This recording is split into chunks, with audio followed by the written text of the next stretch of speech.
오늘은 말씀에 들어가기 전에 우리나라 초대교회 평신도 지도자 중에 한 분이셨던 이 박성춘이라는 분에게 말씀을 드리고자 합니다. 이분은 1862년 서울의 관작골, 지금의 종로구 관운동에서 소돼지를 잡는 백정의 아들로 태어났습니다.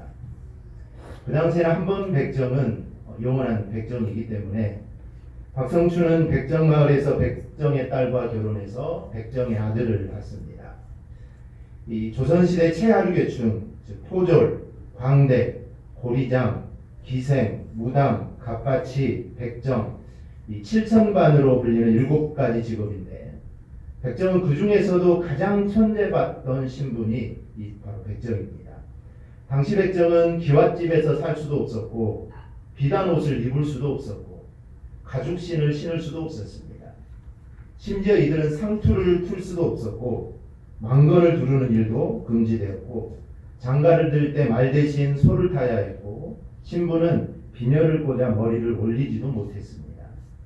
또한 양반들에게 재산을 빼앗기거나 학대받기 일쑤였고 심지어 사내 아이들에게도 업신여김을 당하는 등 정말 사람 대접을 받지 못하는 부류가 이 백정이었습니다. 그러기에 당시 백정은 교회에서조차 많은 차별과 소모를 받았기 때문에 백정들은 교회 출석조차도 어려웠습니다.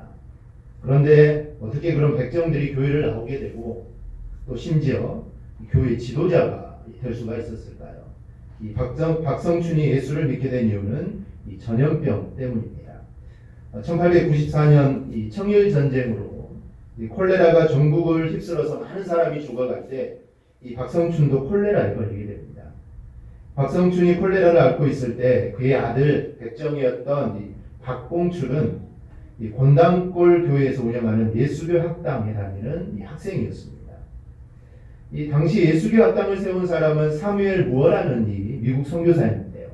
이 무어 선교사는 46살이던 1892년 9월에 내한에 서울에 살다가 이 백정들의 사회적인 신분을 알게 됩니다. 그 후로 현 서울 소공동 롯데호텔 근처인 이 곤당골에서 시작된 이 곤당골 교회를 중심으로 백성해방운동을 전개하게 됩니다. 먼저 사무엘 무어 선교사는 자기가 운영하는 학교에 정말 아무도 받아들이지 않던 천밀춘실들을 받아들여 교육을 시키게 됩니다. 바로 그 중에 이 박성춘의 아들 이 박봉출이 다니게 됩니다.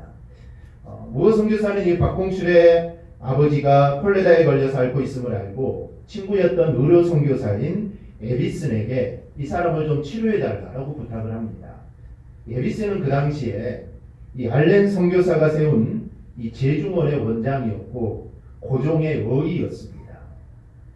그런데 에비슨은 무어 선교사의 부탁으로 박성춘을 치료하기 위해 왕진을 갑니다. 당시 백정마을에 임금이 하사한 가마를 타고 임금의 어이가 찾아간다는 것은 이거는 그 당시에 상상할 수도 없는 일입니다. 그런데 에비스는 하루도 아니고 정말 몇 개월을 거쳐서 박성춘을 찾아가고 마침내 박성춘은 완전히 치료가 됩니다.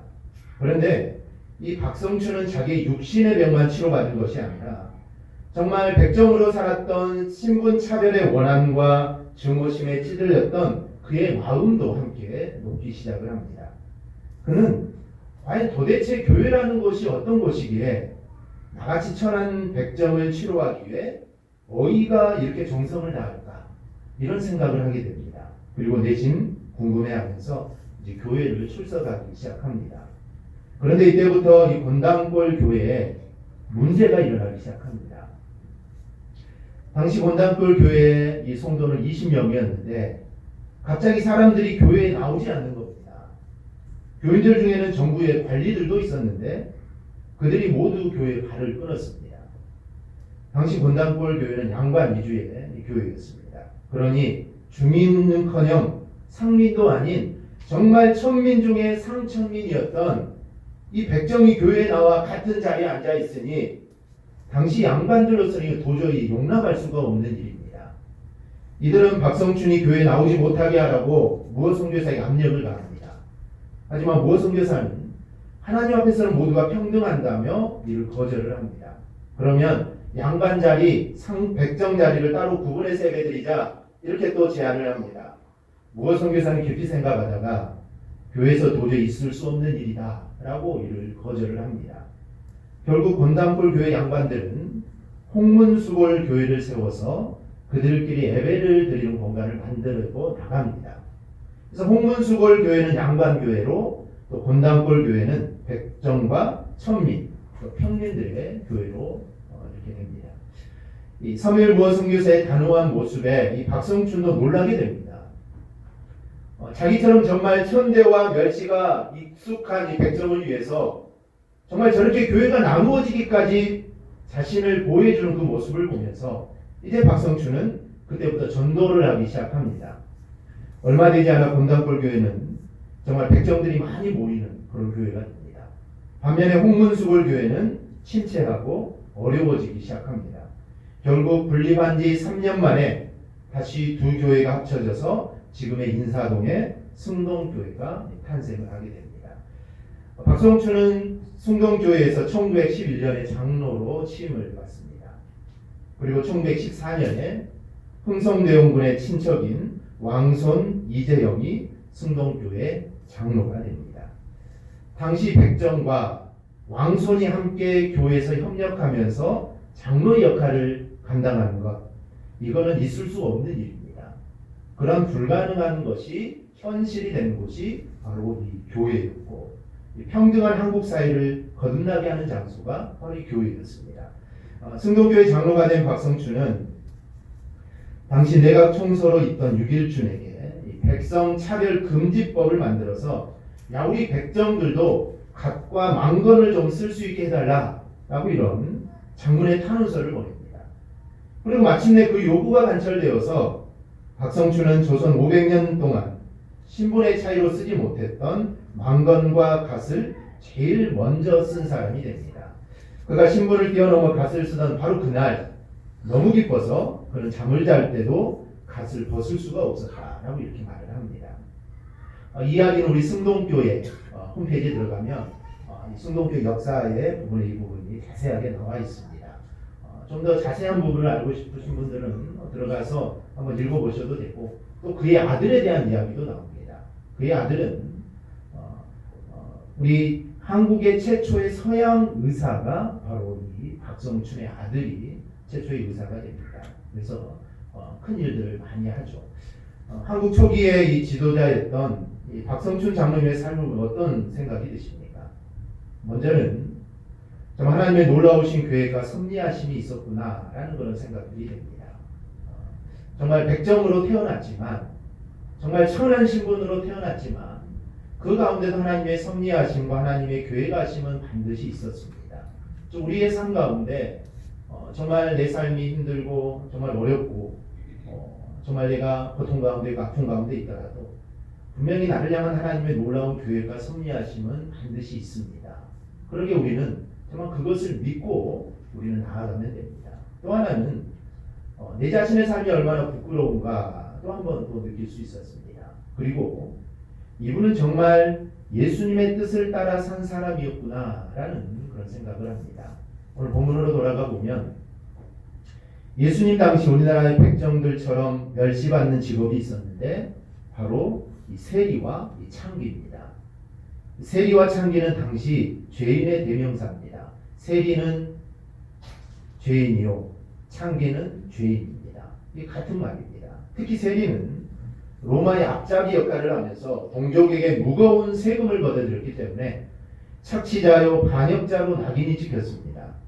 그래야 세리들은 유대 사회에서 재판의 증인이 될 수가 없습니다. 이 사람은 증인으로 설 수가 없습니다. 그리고 예배에도 함께 참석할 수가 없습니다. 심지어 엄격한 유대인들은 세리나 죄인과는 음식도 같이 먹지 않습니다.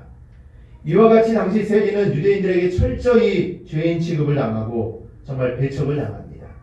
이렇게 유대인들은 어떤 말을 합니까? 유대인들은 하나님의 사랑을 이야기합니다. 그러면서도 그들은 세리와 창기에게는 아무런 관심을 두지 않았습니다. 그런데 예수님은 이 창기와 세리를 찾아가셨고 그들과 함께 먹고 마시고 그들에게 복음을 전합니다. 심지어 이 마태라는 세리를 그의 제자로 삼기까지 하십니다. 그리고 이들에게도 야 너희에게도 구원이 있다. 너희에게도 구원이 있다라고 선포합니다. 그래서 사람들로부터 예수는 세리와 창기들의 친구다라고 조롱을 받기도 하지만 주님은 절대로 그런 것에 전혀 신경을 쓰지 않습니다. 오직 예수님은 이 땅에 마귀와 그 마귀가 주는 악한 것들을 다 물리치고 하나님의 나라를 건설하기를 우리 주님은 원하셨습니다. 우리가 실제로 역사를 보면 복음이 들어가는 곳에 남녀 차별이 없어지고 노예제도가 폐지되고 많은 악한 관습들이 사라지는 역사가 일어납니다. 또한 복음이 들어가는 곳마다 땅이 살아나고 사람을 살리고 가정을 살리고 나라와 민족을 살립니다. 정말 130년 전에 지상에서 가장 비참했던 우리나라에 여러 선교사들의 복음의 씨가 뿌려져 이렇게 정말 자랑스럽고 이런 복된 대한민국이 되었습니다. 즉 예수 그리스도로 말미암아 십자가로 말미암아 복음으로 말미암아 기적과 능력이 나타나고 주님의 복이 임하는 줄 믿습니다. 이렇게 하나님이 다스리면 즉 하나님이 통치하시면 사람들의 욕심으로 생긴 모든 것들이 다 물러가게 됩니다. 그것은 사람의 배후에 역사하는 악한 마귀가 떠나가기 때문입니다. 마귀는 언제나 에덴 동산에서 아담과 하와를 유혹한 것처럼 사람들의 이기적인 마음과 욕심을 정말 교묘하게 이용을 합니다. 그래서 마귀의 나라, 욕심의 나라를 만듭니다. 그러나 하나님의 복음이 들어가는 곳마다 귀신이 물러가고 마귀가 쫓겨나가 사람의 이기심과 욕심이 지배하는 나라가 아니라 하나님이 지배하는 즉 하나님의 나라가 만들어집니다. 오늘 본문을 보면 바리새인들이 늘 하나님의 나라를 말씀하시는 예수님께 이렇게 묻습니다. 하나님의 나라가 어느 때에 임하나이까? 하나님의 나라가 어느 때에 임합니까? 그러자 예수님이 하나님의 나라는 볼 수 있게 임하는 것이 아니요 또 여기 있다 저기 있다고도 못하리니 하나님의 나라는 너희 안에 있느니라 이렇게 말씀을 합니다. 당시 로마의 지배를 받고 있던 이 유대인들에게 예수님이 하나님의 나라를 선포하자 그들은 궁금증이 생기기 시작합니다. 당시 이스라엘 백성들은 메시아가 임하여서 로마를 물리치고 메시아의 왕국이 임하기를 그들은 정말 손꼽아 소원하고 기다리고 있습니다. 그런데 어느 날 예수라는 선지자가 나타나서 자기들이 소망하는 그 하나님의 나라에 대해 이야기를 합니다. 즉 하나님의 나라가 임한다고 말을 합니다. 그러니 유대인들은 궁금하기 시작합니다. 그 하나님의 나라가 그럼 언제 임하냐? 언제 임하느냐? 이것이 궁금해지기 시작합니다. 그래서 주님께 질문을 합니다. 그러나 예수님은 사람들의 마음에 문제가 있음을 알았습니다. 당시 이스라엘 사람들은 메시아가 임하면 정말 무력으로 로마를 물리치고 즉 다윗의 그 영광이 재현될 거라 그런 생각을 가지고 있었습니다. 즉 다윗의 시대는 정말 그 나라가 정말 번창했던 시대입니다. 이스라엘 역사 가운데 최고의 번영기를 누렸던 시대가 이 다윗 시대입니다. 즉 메시아가 오시면 모든 나라를 다 물리치고 그 영광이 다시 한번 임할 거다라고 생각을 합니다. 그런데 예수님은 하나님의 나라는 그렇게 임하는 것이 아니다라고 말씀을 합니다. 또한 바리새인들은 하나님의 나라가 어떤 특정한 장소에 있다라고 이렇게 생각을 했습니다. 물론 맞습니다. 요한계시록 20장 이후에서 말씀하시듯 하나님의 나라는 분명 어떤 특정한 곳에 이루어질 것입니다. 그러나 바리새인들은 그 하나님의 나라가 이스라엘에게 건설될 거라 생각을 했습니다. 즉 자신들이 살고 있는 이 땅, 이 이스라엘에게 하나님의 나라가 건설된다라고 생각을 합니다. 그런데 예수님은 하나님의 나라는 여기 있다, 저기 있다고도 못한다라고 말을 합니다. 그러면서 주님은 하나님의 나라가 너희 안에 있다, 너희 안에 있다 이렇게 말씀합니다. 그다음 하나님은 너희 안에 있다라는 이 말씀은 정말 사탄에게 붙잡혀 있던 자가 하나님을 영접하면서 사탄이 물러가고 그 마음에 하나님의 나라가 이루어졌다라는 그런 뜻입니다. 우리가 사는 이 세상은 타락한 이유로 마귀에게 사로잡혀 있는 이 마귀에게 다스려지는 나라입니다. 우리가 예수님을 모시지 않으면 사람의 이기심과 육신의 생각을 앞세운 마귀가 역사하는 마귀의 나라가 됩니다.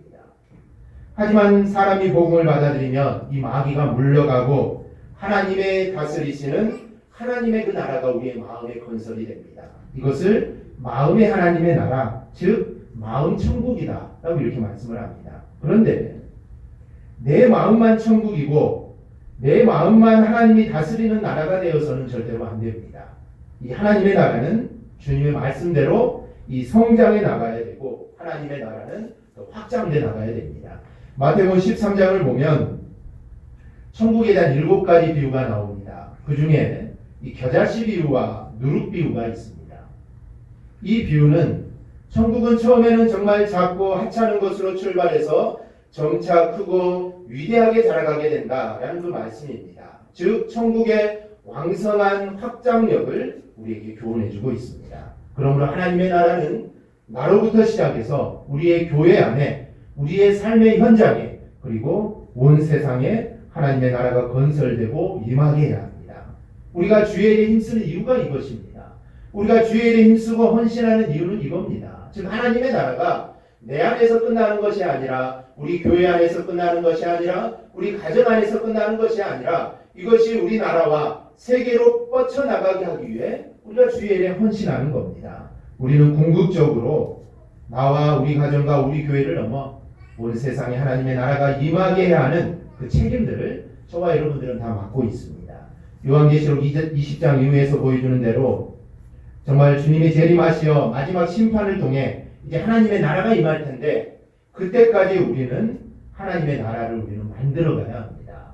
이런 의미에서 주님은 하나님의 나라가 지금 너희 안에 있다라고 우리에게 말씀하시는 겁니다. 그럼 너희 안에라는 말은 어떤 뜻일까요? 우리말 성경을 보면 하나님의 나라는 너희 가운데 있다라고 말을 합니다. 개역 개정판을 비롯한 대부분의 성경은 너희 안에 있다라고 말을 합니다. 즉 너희 안에, 너희 가운데, 이것은 약간 다른 말입니다. 약간 의미가 약간 다릅니다. 약간 불명합니다. 그래서 하나님의 나라가 우리 가운데 있는 건지 내 안에 있는 건지 약간 좀 의미가 불명합니다. 그래서 신학자들은 이 말을 두 가지로 해석을 합니다. 하나는 영어로 within인데요. 이 within은 내 안에라는 뜻입니다. 즉 내면에 있는 천국으로 해석한 겁니다. 즉 내 마음에, 내 마음속에 주님이 계시면 나는 이미 천국을 사는 것이다 라고 우리가 해석할 수 있습니다. 즉 저와 여러분 안에 예수님을 모시고 살면 우리는 지금 천국의 삶을 사는 겁니다. 왜냐하면 천국이라는 것은 누가 주인이냐에 따라 달려있기 때문입니다. 즉 하나님, 즉 예수님이 주인이면 그곳은 하나님의 나라입니다. 그러기에 내가 예수님을 내 마음속에 모시고 살면 나는 이미 천국의 삶을 사는 겁니다. 또 하나는 어멍이라는 단어인데요. 이것은 너희 안에 라는 뜻입니다. 즉 우리가 사는 곳에 우리 가운데 하나님의 나라가 임한다 라는 뜻입니다. 그런데 이 두 가지 해석이 다 맞습니다. 먼저 하나님의 나라는 먼저 내 안에 이루어져야 됩니다. 그리고 그 다음에는 우리 가운데 하나님의 나라가 이루어져야 합니다. 내 안에 예수님을 구주로 믿어 마귀가 좋아하는 내 이기심과 욕심이 물러가고 하나님의 나라가 임해야 하는 것은 이건 아주 당연한 것입니다. 그러면 우리 안에 하나님의 나라가 이루어지게 하려면 우리가 어떻게 해야 할까요? 먼저는 내 안에 하나님의 나라를 이룬 우리가 먼저 바로 살아야 합니다. 고린도전서 4장 20절 한번 같이 읽어볼까요? 고린도전서 4장 20절 함께 봅니다. 시작.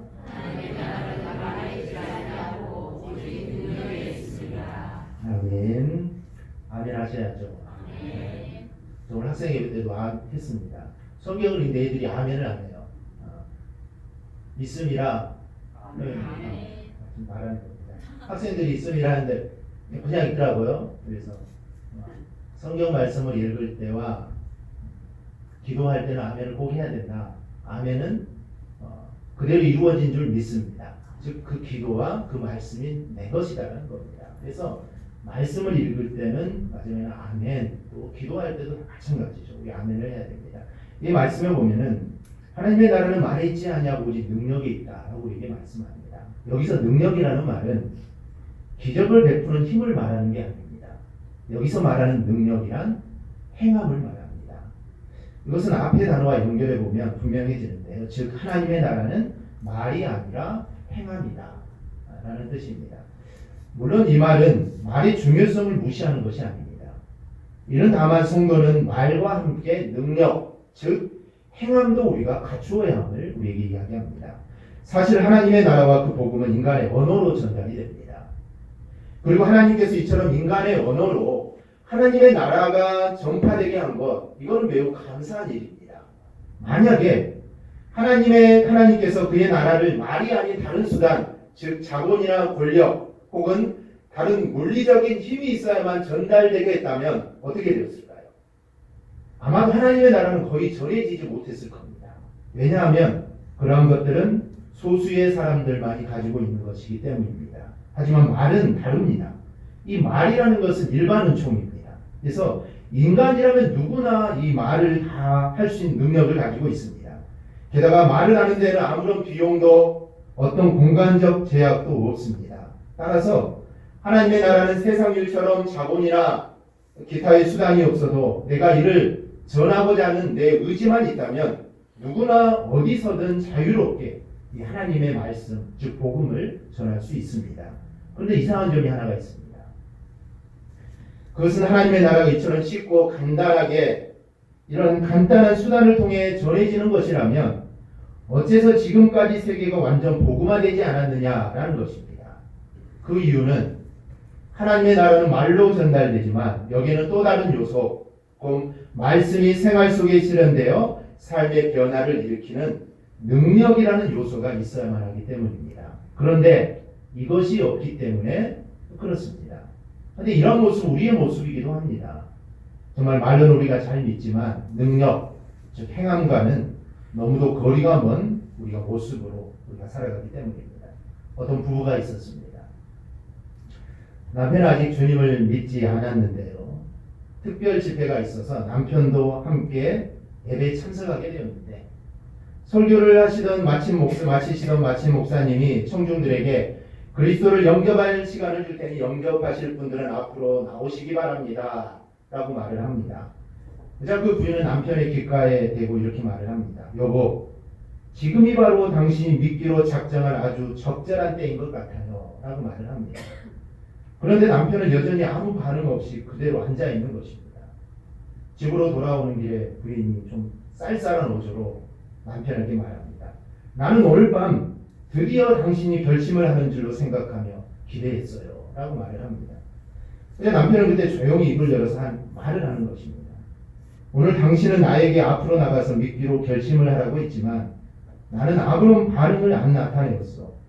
내가 일부러 무례하게 말하는 것이 아니에요. 그러나 당신은 크리스천이고 나는 아니에요. 그런데 나는 그동안 당신과 나 사이에 무슨 차이점이 있는 것을 발견하지 못했어. 당신도 카드놀이를 하고 나도 카드놀이를 하지 않소. 때에 따라 당신도 술을 마시고 나도 술을 마시오.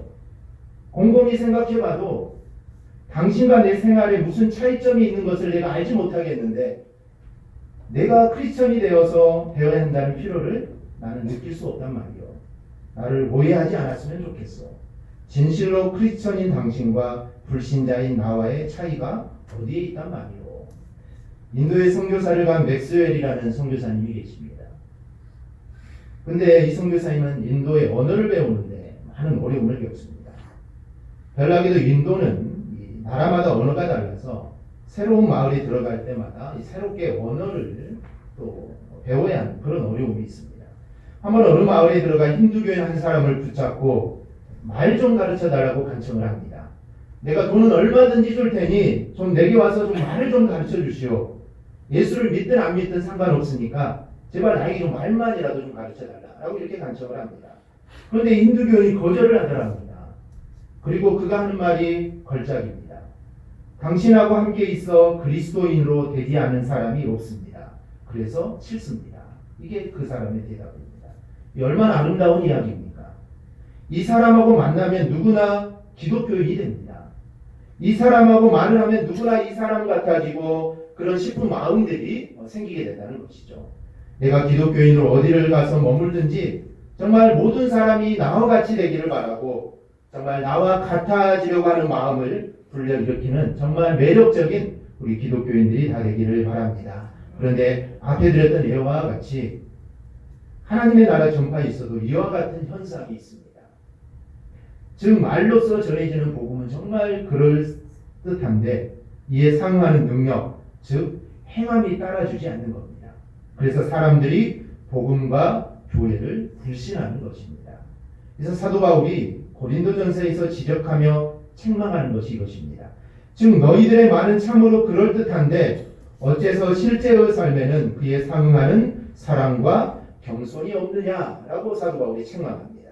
그러므로 우리는 하나님의 나라를 전함에 있어 말과 언어만이 아니라 이에 따르는 행함으로도 그것을 증거하는 삶을 살아가기를 바랍니다. 그런데 이렇듯 말만 하고 행하지 않는 사람들이 있었는데요. 바로 바리새인들입니다. 이들은 말로 다 합니다. 혹 행하더라도 그것은 다른 사람에게 보여주기 위한 쇼에 불과합니다. 그래서 주님은 바리새인들을 책망하죠. 그리고 천국문을 막고 있는 자들이다 라고 말을 합니다. 즉 자기도 천국에 못 들어가는데 다른 사람도 천국에 못 들어가도록 문을 막고 있는 자들이다 라는 책망을 합니다. 이들이 책망을 받은 이유가 행하지 않고 그들은 말로만 했기 때문입니다. 우리 사랑하는 성도 여러분, 우리는 말씀대로 우리는 살아야 합니다. 말로만 해서는 절대로 안 됩니다.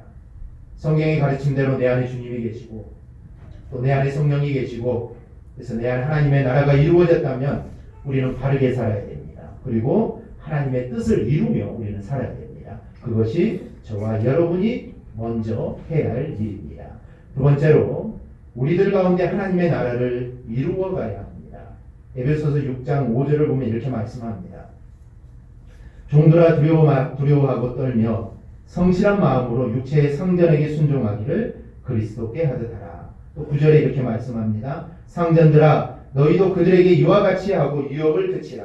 이는 그들과 너희의 상전이 하늘에 계시고 그에게는 사람을 외모로 취하는 일이 없는 줄 너희가 알니라. 당시의 종들이나 지금의 일하는 사람들이나 다 마찬가지죠. 어떻게 하면 일을 덜 할까 꾀를 부립니다. 그런데 그런 종을 보면서 주인들이 어떻게 합니까? 위협을 가하죠. 위협을 가합니다. 그런데 예수님은 너희가 예수를 믿으면 그렇게 하지 말라는 겁니다. 즉 종들은 그 일들을 내 일처럼 하라는 것이고 주인은 종들을 가족처럼 여기라 하는 것입니다. 주님 우리에게 사랑하라고 하셨는데 원수까지도 사랑하라라고 우리에게 말씀하십니다. 그리고 마음을 다하고 성품을 다하고 뜻을 다하고 목숨을 다하여 사람을 사랑하라라고 말씀하십니다. 그러니 마땅히 우리는 그렇게 해야 됩니다. 즉 목숨까지는 안 된다면 우리는 정말 마음을 다해서 사랑해야 합니다. 미워하고 비난하고 비판하고 원수 맺는 것은 내 안에 우리 안에 마귀 나라를 건설하려는 마귀에게 속아서 그런 겁니다. 그래서 우리는 절대 거기에 속아서는 안 되고 그런 마음을 절대로 우리는 가져서는 안 됩니다.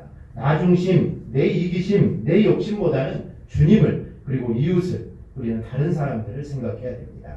그렇게 살아가는 것이 바로 우리 안에 하나님의 나라를 이루어가는 것입니다. 이러한 삶을 꼭 살아가기를 주님의 이름으로 축원합니다. 말씀을 맺습니다. 서두에서 무어 선교사와 지금의 종로구에 위치한 승동교회 초대 장로님이신 박성춘 장로님의 이야기를 들게 해드렸습니다. 그 이유는 그분들은 예수를 믿어 자기 마음속에 이루어진 그 하나님의 나라를 자기만 가지고 있는 것이 아니라 다른 사람들에게도 임하게 하려고 정말 예쓴 분들이기 때문입니다. 50을 바라보는 나이에 조선에 와서 조선의 가장 어려운 분들을 돌보며 복음을 전한 무어 선교사, 100점을 천시하는 악한 생각에 맞서 싸운 선교사, 그는 흑암이 가득한 조선에 하나님의 나라가 과연 무엇인가를 몸소 보여줬던 사람들입니다. 자신이 구원받고 또 다른 어려운 처지의 사람들에게 복음을 전하여 소망을 주었던 이분들로 인해 가장 낮은 곳, 또 가장 낮은 사람, 가장 어려운 사람에게도 하나님의 나라가 이루어진 것입니다. 그분들의 이런 노력이 없었다면 아마 이런 낮은 사람, 낮은 곳, 낮은 상황에 있는 사람들에게 하나님의 나라가 이루어지는 게 아마 세월 시간이 더 많이 흘렸을 것입니다. 그들은 하나님을 바라보며 성경의 가르침대로 바로 생각하고 그들은 바로 살았습니다. 그런 모습은 지금 우리에게도 있어야 합니다. 힘이 없다고 할 게 아닙니다. 박성춘은 정말 힘이 없었습니다. 그에게 무슨 힘이 있었겠습니까? 자기 힘으로 할 수 있는 것 하나도 없습니다. 그러나 그는 받은 은혜를 능력으로 바꾸어서 일했습니다. 저와 여러분은 정말 하나님으로부터 엄청난 은혜를 받은 자들입니다. 아마 이 사실을 부인할 분들은 아무도 없을 겁니다. 그러니 우리도 이 받은 은혜를 능력으로 바꾸어야 합니다. 즉 은혜를 능력으로 바꾸어서 우리는 일을 해야 됩니다. 그리고 그 능력으로 먼저는 내 안에, 그리고 우리 교회에, 우리 가정에, 그리고 이 나라에 하나님의 나라를 이루어가는 저와 여러분이 꼭 되기를 주님의 이름으로 축원합니다. 아멘. 기도하겠습니다.